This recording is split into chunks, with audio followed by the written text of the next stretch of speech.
عشق جنون ڈرامے پر آج ہم بات کریں گے۔ آپ کو بتائیں گے کہ عشق جنون ڈرامے میں دکھایا جاتا ہے کہ شہروز جو ہے وہ بہت زیادہ ڈسٹرب ہے، کیونکہ اس کے باپ نے کبھی بھی اس کو اہمیت نہیں دی اس کے بھائی راحم سے آگے۔ شہروز جو ہے وہ اتنا زیادہ پریشان ہے، اس نے اپنے آپ کو کمرے میں بند کیا ہوا ہے۔ وہ اپنی ماں سے چیخ چیخ کے کہتا ہے کہ کبھی بھی مجھے راحم بھائی سے زیادہ اہمیت نہیں دی گئی،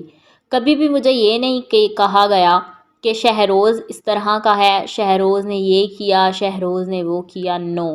میں نے ہمیشہ جب سے ہوش سنبھالا ہے میں نے یہ سنا ہے راحم ایسا ہے، راحم ویسا ہے، راحم نے یہ کیا، راحم نے وہ کیا، راحم یہ کرے گا، راحم وہ کرے گا۔ میں یہ سن سن کر پاگل ہو گیا ہوں، مجھے اپنا آپ لگتا ہی نہیں ہے، مجھے لگتا ہے کہ شاید میں علی نواز کا بیٹا ہوں ہی نہیں، لیکن حقیقت میں راحم ان کا بیٹا نہیں ہے،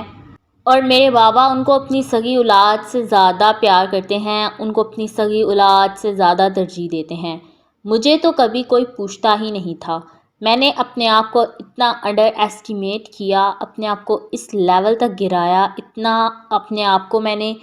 چینج کیا اپنی ذات کے لیے، لیکن میرے بابا کو پھر بھی میری کوئی پرواہ نہیں ہے، ان کو آج بھی راحم بھائی سے آگے کوئی بھی پسند نہیں ہے۔ اب ان کی بیوی آئی ہے تو ان کے چرچے ہو رہے ہیں، کبھی ایمن ایسی ہے، کبھی ایمن ویسی ہے، راحم کی بیوی یہ ہے، راحم کی بیوی وہ ہے۔ پہلے راحم بھائی سارے کریڈٹس لیتے تھے، اب سارے کریڈٹس جو ہیں وہ ایمن بھابی لیتی ہیں،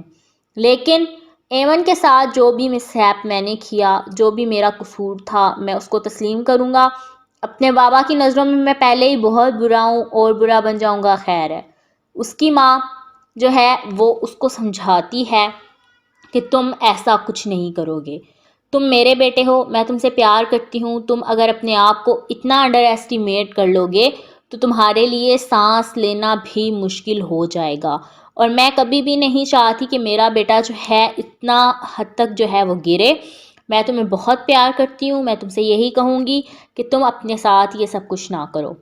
وہ اپنی ماں سے کہتا ہے کہ میں نے بچپن سے جب سے ہوش سنبھالا ہے آپ کی نظروں کے سامنے اتنا ہوا ہوں، میں نے آج تک نہیں دیکھا کہ مجھے کسی نے پیار سے گلے لگایا ہو، یا کبھی کسی نے مجھے کہا ہو کہ ہم تمہاری اس بات کو اپریشیٹ کرتے ہیں یا ہم تمہاری اس بات سے خوش ہیں، کبھی ایسا ہوا؟ اس کی ماں نے کہا کہ جو کچھ ہونا تھا یا جو کچھ ہوا میں اس کے لیے تم سے معافی مانگتی ہوں، معذرت کرتی ہوں، لیکن میں تمہیں یہ ضرور کہوں گی کہ پلیز اپنے بابا کی ہوئی غلطیوں کی سزا مجھے نہ دو، میرا کوئی قصور نہیں ہے۔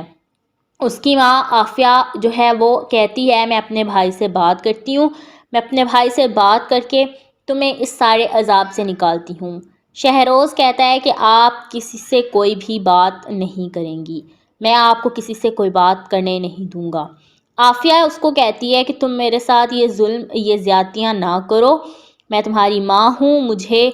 سمجھنے دو بات کو، میں تمہیں سمجھانا جو چاہ رہی ہوں اس کو سمجھو، یہ وہ۔ تو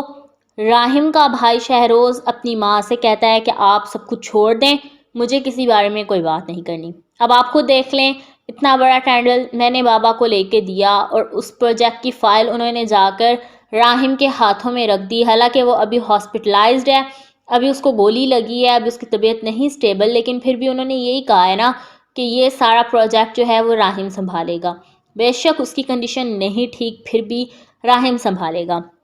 اب شہروز نفرت میں اتنا آگے بڑھ گیا ہے، اتنی اس نے اپنے آپ کو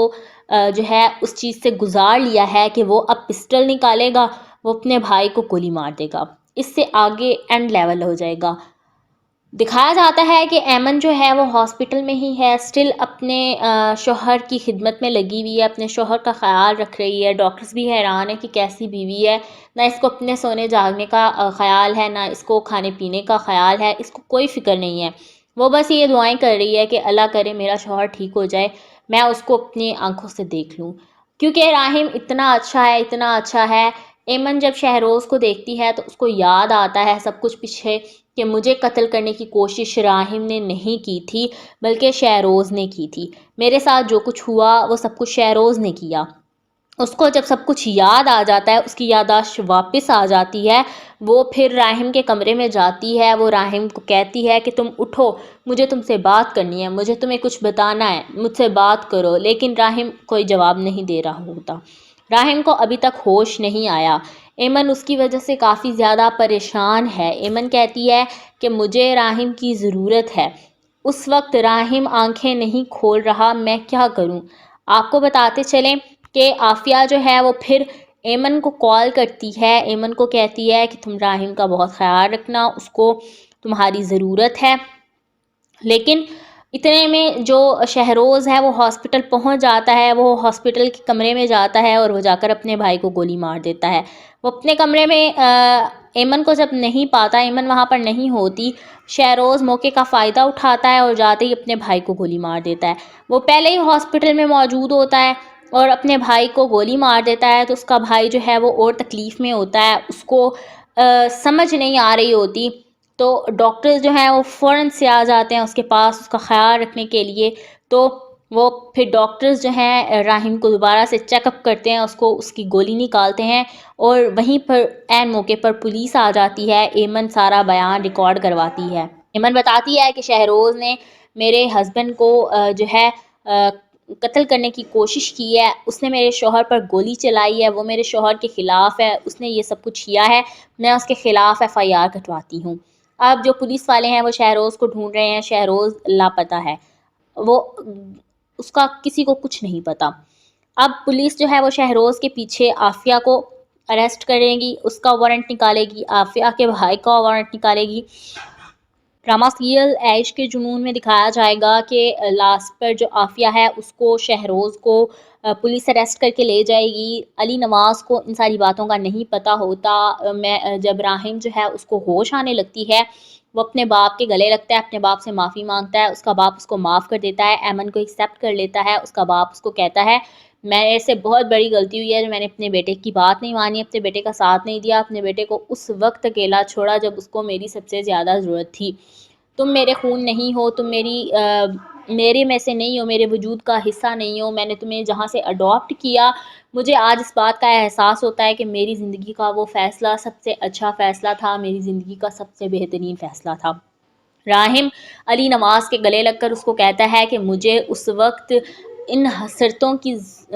شدید جو تھی نا، چڑ ہوتی تھی ان حسرتوں کی کہ میری خواہشیں، میری حسرتیں کب پوری ہوں گی۔ جب آپ نے میرا ہاتھ تھاما، آپ مجھے اپنے گھر لے کر آیا، آپ نے میری خواہشوں کی لاج رکھی، آپ نے میری خواہشیں پوری کرنے کی کوششیں کی، تو میں خوش ہو گیا کہ چلو اس دنیا میں کوئی تو ہے جو میرا خیال رکھتا ہے، جو میری پرواہ کرتا ہے۔ میں آپ کا بہت شکر گزار ہوں، آپ نے راحم، معمولی سے راحم کو راحم علی نواز بنایا، آپ نے مجھے اپنا نام دیا، میں نے آج تک اس نام کی قدر جانی، میں نے اس نام کی لاج رکھی، اور آگے بھی ایسا ہی ہوگا۔